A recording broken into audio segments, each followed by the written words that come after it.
दोस्तों, आप लोग जरा सोच करके देखिए, जिस पुलिस वालों को आम जनता की सुरक्षा के लिए रखा गया है, वो लोग खुद अपनी सुरक्षा नहीं कर पाते हैं, तो वो आम जनता की सुरक्षा क्या करेंगे।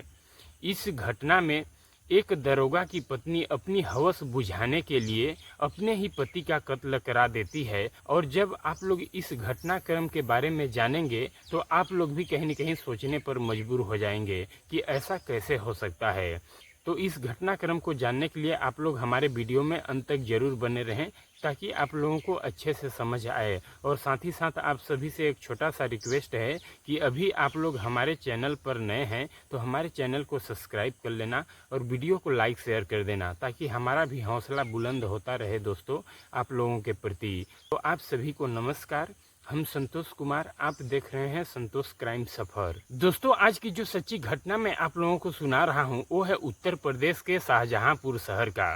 शाहजहांपुर शहर के अंतर्गत एक गांव पड़ता है जलाल नगर, और इसी जलाल नगर गांव का रहने वाला है शरफुमुद्दीन मियाँ। शरफुमुद्दीन जो कि जलाल नगर का ही रहने वाला होता है। बात कर रहा हूं मैं 24 मई के सुबह सुबह करीब 9 बजे के आसपास। शरफुमुद्दीन मियाँ सुबह जा रहा होता है बस अड्डे के पास, और वो रास्ते में एक नाले के पास देखता है कि एक व्यक्ति बाइक से गिरा हुआ है। शरफुमुद्दीन जब पास से जाकर के उस व्यक्ति को देखता है तो देख करके एकदम से चौंक जाता है। दरअसल गिरने वाला व्यक्ति कोई और नहीं है, बल्कि वो जलाल नगर मोहल्ले का ही रहने वाला एक दरोगा है, जिसका नाम मेहरमान अली है। मेहरमान अली के परिवार में उसके पत्नी जहीरा के अलावा 5 बेटी और एक बेटा भी है।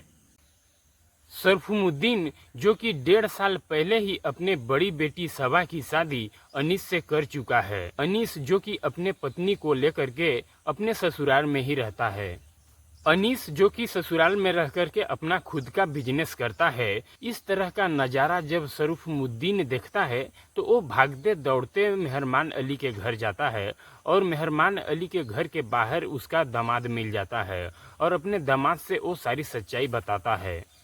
इधर अनीस जो है इसकी सूचना अपने पत्नी और अपनी सास जहीरा को भी दे देता है। जहीरा जब इस तरह की बात सुनती है तो वो अपने बच्चों को लेकर के उस नाले के पास चली जाती है और अपने पति को हिलाने डुलाने लगती है, जिससे मालूम चलता है कि उसके पति का मृत्यु हो चुका है।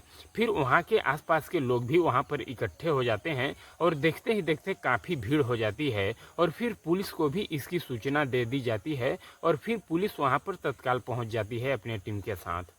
पुलिस जब उस डेड बॉडी को चेक करती है तो पुलिस को मालूम चलता है कि उसके सर पर गहरा चोट लगा है, और उसके सर से जो खून बहा था वो भी सूख चुका था। तो पुलिस को मालूम चलता है कि शायद ये किसी गाड़ी से एक्सीडेंट हुआ होगा और यहाँ पर आकर के गिर गया होगा, या तो शराब के नशे में रहा होगा तो भी यहाँ पर आके गिर सकता है, और इसको चोट लगा और इसकी मृत्यु हो गई। फिर पुलिस उसके डेड बॉडी को अपने कब्जे में लेती है और पोस्टमार्टम के लिए भेज देती है। इधर जब 2 दिन बाद पोस्टमार्टम रिपोर्ट निकल करके पुलिस के सामने आती है तो उससे एक ऐसा खुलासा होता है जिसे सुन करके पुलिस भी कहीं न कहीं चौंक जाती है। इधर पोस्टमार्टम रिपोर्ट जैसे ही आती है तो उस पोस्टमार्टम रिपोर्ट में ये बताया जाता है कि मेहरमान अली की मौत जो है वो एक्सीडेंट से नहीं हुई है, बल्कि उसका किसी ने गला दबा दिया है, जिसके वजह से उसकी मृत्यु हुई है। जब इस तरह का रिपोर्ट पुलिस वालों को बताया जाता है तो पुलिस वाले अपने टीम के साथ मेहरमान अली के घर चली जाती है। वहाँ पर पुलिस जहीरा से पूछताछ करती है कि तुमको किसी के ऊपर शक है जो कि तुम्हारे पति का हत्या कर सकता है। तो जहीरा पुलिस वालों से बताती है कि सर, हमको किसी के ऊपर शक नहीं है कि जो कि हमारे पति का हत्या कर सकते हैं। इधर पुलिस जहीरा से फिर से सवाल करती है कि आखिरकार मेहरमान अली जो है वो नाले तक पहुंचा कैसे। तो जहीरा पुलिस वालों से बताती है कि सर, हमारे पति जो हैं 23 मई को सुबह 11 बजे के आसपास अपना बाइक लेकर के ड्यूटी गए हुए थे, लेकिन वो शाम 8 बजे तक अपने घर नहीं आए। तो हम कंट्रोल रूम में खुद फ़ोन किए थे कि आखिर हमारे पति अभी घर तक नहीं आए तो वो कहाँ है। तो कंट्रोल रूम के अधिकारी बताते हैं कि मेहरमान अली जो है वो आज ड्यूटी आया ही नहीं है। तो हमें लगा कि वो शायद अपने किसी दोस्त के घर गए होंगे पार्टी वार्टी करने के लिए, सुबह तक आ जाएंगे। और जहीरा पुलिस वालों से ये भी बताती है कि हमारे पति ऐसा पहली बार नहीं है कि वो ड्यूटी नहीं गए हैं। ऐसा कई बार हुआ है जो कि वो ड्यूटी नहीं जाते हैं, वो अपने दोस्तों के ही घर सारी रात गुजार देते हैं और इधर सुबह तक घर नहीं पहुंचे। हम अपने दामाद को सुबह पुलिस ऑफिस भेजने ही वाले थे कि अभी तक वो घर नहीं आए, आप जाकर के पता लगाओ कि वो कहाँ हैं। तब तक ये पता चल जाता है कि उनकी जो है एक्सीडेंट से मौत हो चुकी है। इधर पुलिस जो है वो अब कहीं न कहीं घबरा जाती है कि आखिरकार मेहरमान अली की हत्या किसने की है। तभी इधर पुलिस वालों के दिमाग में एक और आइडिया आ जाता है कि मेहरमान अली की जो दूसरी बेटी थी सनक, उसका 2 महीने पहले किसी ने हत्या कर दिया था। सनक जो है वो कॉलेज की पढ़ाई कर रही होती है और साथ ही साथ वो अपनी छोटी बहन जीनत के साथ इलाके में एक कोचिंग सेंटर में भी पढ़ने के लिए जाया करती थी और वो दोनों बहनें जो हैं वो पुलिस में भर्ती होने के लिए तैयारियां कर रही होती हैं। इधर सना जो है वो अपने छोटी बहन के साथ एक दिन कोचिंग की पढ़ाई करके अपने घर आ रही होती है, तो बीच रास्ते में जो है वो अरशद अली वहाँ पर मिल जाता है। अरशद अली जो है वो भी उसी कोचिंग सेंटर में अपना पढ़ाई कर रहा होता है। अरशद अली जो है वो सना से काफ़ी प्यार मोहब्बत करता था। तो ये दोनों जब रास्ते में मिलते हैं तो सना की जो छोटी बहन होती है जीना, वो वहाँ से थोड़े दूर हट जाती है। फिर अरशद अली सना से बात करते ही करते अपने पास से एक तमंचा निकालता है और सना के ऊपर गोली चला देता है, जिसके वजह से सना की वहीं पर मृत्यु हो जाती है। फिर अरशद जो है अपने दोस्त सलमान के साथ बाइक पर बैठता है और वहाँ से फरार हो जाता है। और इधर अपनी बहन की हत्या देख करके जो जीनत थी वो वहाँ पर हल्ला गुल्ला करने लगती है। इसे सुन करके कोचिंग के भी सारे बच्चे वहाँ पर इकट्ठे हो जाते हैं और फिर सना को हॉस्पिटल ले जाया जाता है। लेकिन पुलिस जब उसके डेड बॉडी को चेक करती है तो बताती है कि सना की मौत हो चुकी है। इधर पुलिस फिर सना के छोटी बहन जीनत से सना की हत्या के बारे में पूछताछ करती है। जीनत जो है अरशद का नाम बता देती है। अरशद जो है शाहजहांपुर के कठार गांव का रहने वाला होता है। अरशद के पिता का नाम है सहीरुद्दीन सिद्दीकी, जो कि एक खुद पुलिस वाले हैं, और अरशद के चाचा भी पुलिस कांस्टेबल हैं जो कि शाहजहांपुर में रहते हैं। और अरशद जो है वो अपने चाचा के साथ शाहजहांपुर में रह करके अपना पढ़ाई करता है। जीनत जब पुलिस वालों से अरशद का नाम लेती है तो पुलिस वाले अरशद के घर पहुंच जाते हैं और वहां से अरशद को गिरफ्तार करके थाने ले आते हैं। थाने में जब पुलिस वाले अरशद से सना के हत्या के बारे में पूछताछ करते हैं और जब पुलिस अरशद से सना के हत्या के बारे में पूछताछ करती है तो अरशद जो है वो अपनी सच्चाई कबूल कर लेता है। और अरशद पुलिस वालों से बताता है कि सर, हम सना को मारना नहीं चाह रहे होते हैं। सना जो है वो हमारा बहुत अच्छी दोस्त थी और हम उससे प्यार भी करते थे, पर हम सच्चे में जो प्यार करते थे वो सना की छोटी बहन जीनत से करते थे।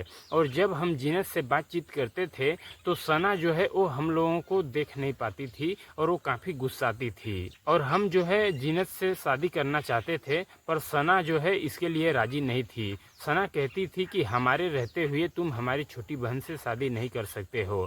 और इस चीज़ के बारे में सना जो है वो अपने परिवार वालों से भी बता दी थी और उसके परिवार वाले भी काफ़ी डांट और फटकार लगाए थे। सना जो है वो अरशद से शादी करना चाहती थी, पर अरशद जो है वो सना को नहीं पसंद करता था। वो उसकी छोटी बहन से शादी करना चाहता था, पर इसके लिए सना जो है वो तैयार नहीं थी। सना एक दिन ऑफर देती है अरशद को, तुम हमारे अब्बू को इस दुनिया से हटा दो और अब्बू जो नौकरी कर रहे हैं वो नौकरी हमें मिल जाएगी, फिर हम दोनों शादी कर लेंगे और खुशी खुशी दोनों रहेंगे। पर अरशद जो है उसके ऑफर को ठुकरा देता है और इस बात से सना जो है वो काफ़ी नाराज़ हो जाती है और गुस्सा जाती है उससे।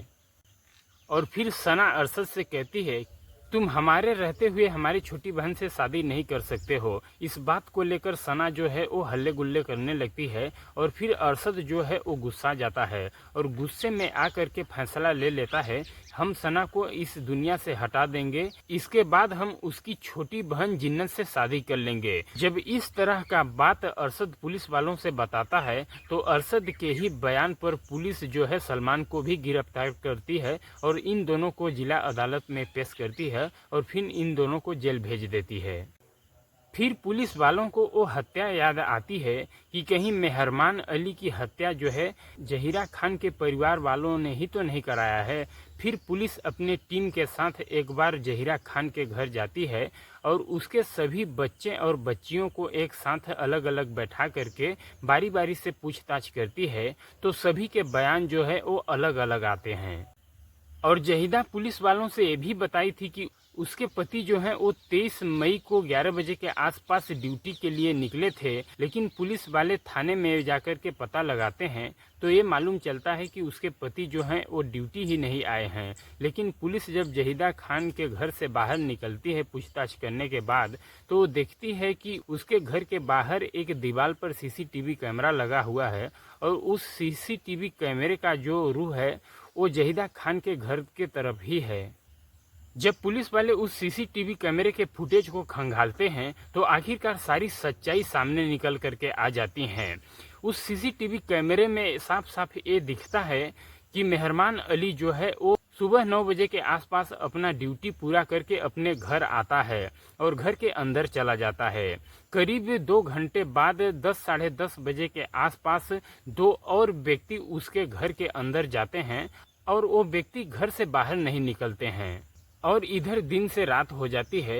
रात के करीब 10 बजे के आसपास जहीदा खान और उसकी बच्चियां जो होती हैं वो घर से बाहर निकलती हैं। घर से बाहर निकल के रोड के तरफ इधर उधर देखती हैं और देख करके वो फिर घर के अंदर चली जाती हैं। करीब 10:40 के लमसम फिर जहीदा खान और उसके घर से 2 और आदमी बाहर निकलते हैं और मेहरमान अली को भी अपने साथ में लेकर के निकलते हैं। फिर वो दोनों आदमी मेहरमान अली को बाइक में बैठाते हैं बीच में और उसे लेकर के चले जाते हैं। और साफ साफ कैमरे में दिखता है कि मेहरमान अली की जो हालत है वो कुछ ठीक नहीं है। इधर पुलिस को जब ये सारी सच्चाई सीसीटीवी कैमरे से मालूम चलती है तो पुलिस वाले फिर एक बार जहीदा खान के घर जाते हैं और जहीदा खान से फिर से उसके पति के हत्या के बारे में पूछताछ करने लगते हैं। लेकिन जहीदा खान जो है वो पुलिस को कुछ सच नहीं बताती हैं, वो झूठ ही बोलती हैं। फिर पुलिस जो है वो सीसीटीवी कैमरे की जो फुटेज होती है उसे जहीदा खान के सामने रख करके जहीदा खान से उन आदमियों के बारे में पूछताछ करती है जो सीसीटीवी कैमरे में जहीदा खान के घर के अंदर जाते हुए दिख रहे हैं और घर से बाहर निकलते हुए दिख रहे हैं। फिर जहीदा खान उस सीसीटीवी कैमरे को देख करके आखिरकार झूठ नहीं बोल पाती है, वो अपनी सच्चाई कबूल कर लेती है और कहती है पुलिस वालों से कि अपने पति की हत्या जो है वो मैंने ही करवाया है। जहीरा जब सारी सच्चाई पुलिस वालों को बताती है तो पुलिस वाले भी जहीरा खान को कुछ देर तक तो देखते ही रह जाते हैं। इधर जहीरा खान का प्रेम प्रसंग जो है उसके बहनोई फारू से चलना शुरू हो जाता है। फारू जो है मुजफ्फरपुर का रहने वाला होता है। जब इस चीज की सारी सच्चाई मेहरमान अली को मालूम चलता है कि उनकी पत्नी का जो है प्रेम प्रसंग अब उनके बहनोई के साथ चल रहा है और इधर मेहरमान अली जो है वो अपने पत्नी को काफ़ी समझाने बुझाने की कोशिश करता है, पर उसकी पत्नी जो है अपने पति की एक भी बात नहीं मानती है। और फिर इसी बात को लेकर के मेहरमान अली और उसके पत्नी के बीच में काफ़ी लड़ाई झगड़ा होना शुरू हो जाता है। और एक दिन मेहरमान अली जो है वो अपने पत्नी की काफ़ी ज़्यादा पिटाई कर देता है और जब उसकी बच्चियां उसे बचाने के लिए आती हैं तो मेहरमान अली जो है वो अपने बच्चियों की भी पिटाई कर देता है। दरअसल मेहरमान अली जो है वो काफ़ी धार्मिक आदमी था। उसकी बच्चियां जो है घर से बाहर जब निकलती थी तो उनका पहनावा भी देख करके मेहरमान अली जो है वो रोक टोक करता ही रहता था, जिसे देख करके उसकी बच्चियां भी जो है कहीं न कहीं मेहरमान अली के ऊपर खफा हो जाती हैं। इधर जब मेहरमान अली अपने पत्नी जहीदा खान के ऊपर दबाव बनाने लगता है तो जहीदा खान अपने मन ही मन फैसला ले लेती है कि वो अब अपने पति को इस दुनिया से हटा देगी। फिर वो जो है एक दिन अपने प्रेमी फारूक से मिलने के लिए जाती है तो रास्ते में 2 और व्यक्तियों से वो मुलाकात कर लेती है, जिनमें से एक का नाम है तहसीम और एक का नाम है कासिम। ये दोनों जो हैं सुपारी किलर हैं और इधर ये बदले में जहीदा खान से 1 लाख रुपए का डिमांड करते हैं और जहीदा खान जो है वो 1 लाख रुपए देने के लिए तैयार हो जाती है और 50,000 रुपये वो एडवांस में दे देती है और कहती है कि 50,000 रुपये काम होने के बाद। और जहीदा खान उन लोगों से ये वादा करती है कि जब तक हम दिन और तारीख नहीं बताएंगे तब तक आप लोग इस काम को अंजाम नहीं देंगे। फिर जहीदा जो है एक सही समय का इंतजार करने लगती है, लेकिन उसके बाद ही सना का जो है अरशद अली हत्या कर देता है, जिसके बाद उसका पिता जो है मेहरमान अली वो अपने परिवार के ऊपर काफ़ी गुस्सा जाता है और पाबंदी लगा देता है घर से बाहर निकलने के लिए। इसके बाद जो उसकी पत्नी होती है वो भी कहीं न कहीं अब अपने प्रेमी से नहीं मिल पाती है, तो वो अपने पति को इस दुनिया से तुरंत हटाने का फैसला लेती है और एक दिन उन दोनों के पास कांटेक्ट करती है और जहीदा कहती है उन लोगों से कि हमारे पति को जल्द ही इस दुनिया से हटाना होगा। वो तारीख है 23 मई को, जब उसका पति मेहरमान अली शाम की ड्यूटी करके सुबह 9 बजे के आसपास अपने घर आता है। उसके 1.5 घंटे बाद ही जहीदा जो है उन लोगों के पास फ़ोन करती है, तहसीम और कासिम के पास। फिर वो दोनों उसके घर आ जाते हैं और फिर तहसीम और कासिम जब मेहरमान अली के घर के अंदर चले जाते हैं तो देखते हैं कि मेहरमान अली जो है वो गहरी नींद में सो रहा है। फिर वो उसकी गला दबा देते हैं और गला दबाने से जो मेहरमान अली है उसकी नींद खुल जाती है और वो इन लोगों का विरोध करने लगता है। फिर ये लोग पकड़ करके उसके सर को दीवार में मार देते हैं और फिर उसकी गला दबा देते हैं और फिर वो मर जाता है। फिर उसके डेड बॉडी को ये लोग अपने घर के अंदर लगभग 11 घंटे तक रखते हैं और शाम के जब 10 बज जाते हैं तो उसकी बेटियां जो हैं वो बारी बारी से घर के बाहर रोड में निकलती हैं और देखती हैं कि रोड में कोई आ जा रहा है कि नहीं आ जा रहा है। फिर बारी बारी से देखने के बाद घर के अंदर चले जाते हैं और जब सुनसान हो जाता है रोड, कोई आ जा नहीं रहता है, फिर तासिम और कासिम जो होते हैं वो मेहरमान अली के डेड बॉडी को ले करके बाहर निकलते हैं और मेहरमान अली के ही बाइक पर उसे बीच में बैठाते हैं और ले जा करके नाले के पास फेंक देते हैं और फिर वो अपने अपने घर चले जाते हैं। वाकई में दोस्तों, जब जहीदा खान पुलिस वालों के ये सारी सच्चाई बताती है तो पुलिस वाले भी सुन करके हैरान हो जाते हैं और जहीदा खान के ही बयान पर पुलिस जो है उसकी सारी बच्चियों को गिरफ्तार करती है और जहीदा खान को गिरफ्तार करती है और साथ में उन 2 बदमाशों को भी गिरफ्तार करके और अगले दिन एक तगड़ी चार्जशीट तैयार करके इन सभी को जिला अदालत में पेश करती है और फिर इन सबको जेल भेज दिया जाता है। तो दोस्तों, आप लोग इस घटनाक्रम के बारे में क्या राय देते हैं कमेंट बॉक्स में ज़रूर बताइएगा। मिलते हैं अगले दिन एक और सच्ची कहानी के साथ। तब तक के लिए जय हिंद, जय भारत।